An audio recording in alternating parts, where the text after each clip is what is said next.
Vous voyez, femme. Vous voyez, mon garçon. Nous avons entendu cela toute notre vie comme négative, non? À partir d'aujourd'hui, non? Quand quelqu'un parle comme ça, vous voyez. Même s'il n'a pas de bonnes intentions, parlez. Me donnez-vous des conseils? Eh bien, je me verrai.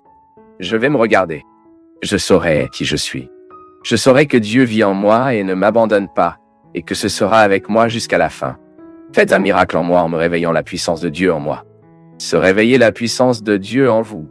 Vous pouvez vous renforcer suffisamment pour craindre ce que vous pouvez affronter, pour craindre ce qui est le vôtre.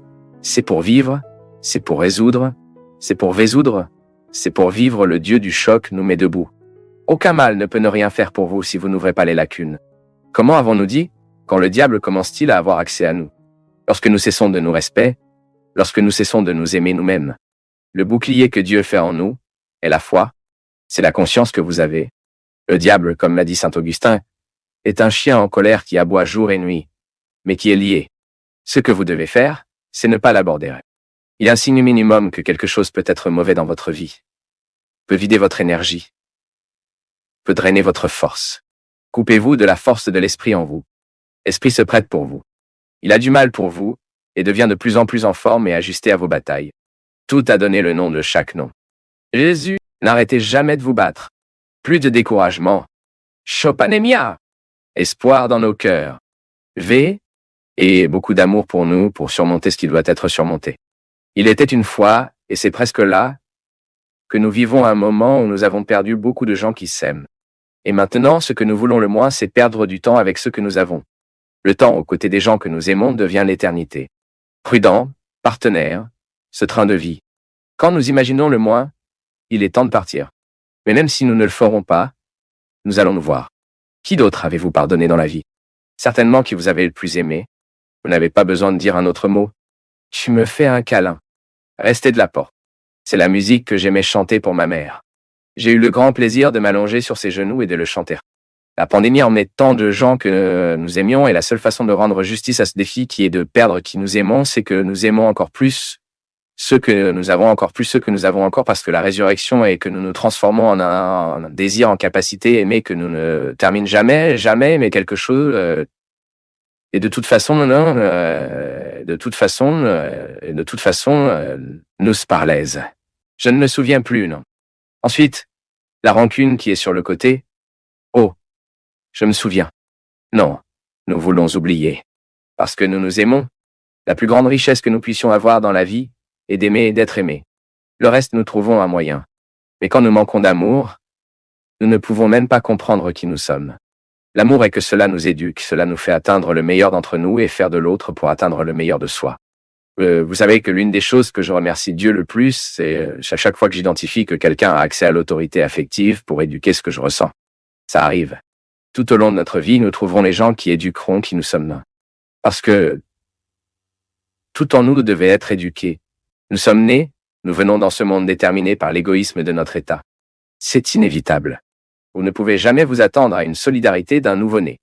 Dans les premiers stades de la vie, la solidarité est une valeur que nous ne savons même pas comment décoder.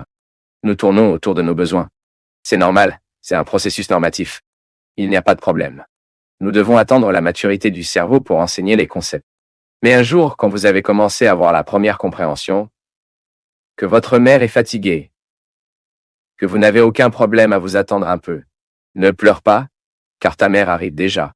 Elle a besoin de résoudre certaines choses, mais maintenant, puis il laisse le berceau et l'enfant est toujours là dans ce cri. Non. Rien aux États-Unis ne peut être une réponse de solidarité dans la vie. Au premier stade de la vie. Mais à un moment donné, avec un excellent moyen, sa mère disait « Ma fille, divisez cette poupée avec sa sœur. Ce que nous avons est plus beau lorsque nous divisons. Vous avez commencé à avoir les premières leçons sur votre capacité à partager ce que vous aviez. Diviser un jouet, diviser un cookie. Quelqu'un a commencé à éduquer vos sentiments, vos compréhensions. Et vous avez commencé à prospérer dans vos possibilités. Aristote avait tout à fait raison. Nous a même appris la philosophie chrétienne classique. Il a absorbé une grande partie des enseignements d'Aristote. Aristote a dit que lorsque vous regardez une graine, vous voyez toutes les possibilités de l'arbre, mais ce n'est pas une garantie qu'elle devient. Vous devez les mettre au bon endroit, favoriser, mettre dans les conditions idéales, afin que les graines s'épanouissent avec toutes ces possibilités. Le christianisme en nous est la même chose. Un jour, vous avez tout reçu en semence, dans une graine, le baptême, les premières lignes que vous avez pu comprendre, ce que signifie être chrétien. Parce que si quelqu'un ne vous avait pas sorti de votre égoïsme, il est très probable que vous répétiez toujours tout l'état de l'individu. Le processus humain est toujours comme ça. Je laisse l'état de l'individu lorsque ma maturité cérébrale me le permet. La psychologie nous enseigne. Qui a déjà eu des contacts avec la philosophie de la psychologie du piège? Le développement du jugement moral. Comment pouvons-nous mûrir dans la vie lorsque les gens, selon nos possibilités de compréhension, nous mettent face aux situations qu'ils nous enseignent? Piaget a déclaré d'une belle manière. La seule façon d'éduquer un enfant qui n'est pas encore en mesure d'avoir une complexité de pensée est de jouer. Les premières règles de vie que nous n'apprenons pas des discours moraux. Nous apprenons à jouer. Il y a un espace à respecter pour le jeu. Il y a des règles de jeu. C'était le premier contact que vous avez eu avec ce que vous comprenez aujourd'hui comme civilité. Quelqu'un était prêt à civiliser son âme de l'individu à l'état de la personne. L'individu, celui qui ne se divise pas parce qu'il ne veut pas, parce qu'il ne peut pas. Et puis vous assimilerez les valeurs d'être une personne qui, je ne peux vous donner que ce que j'ai avant moi. Si je ne possède pas moi-même, je me donnerai à peine la qualité à quelqu'un. Quand je prends possession de qui je suis, j'ai le droit de me donner quelqu'un. C'est pourquoi parfois nous nous aimons si mal, nous épousons une personne qui n'a pas encore, nous sommes amis avec une personne qui n'est pas encore, qui a toujours toutes les forces de l'individualité qui prévaut à la condition de la personne.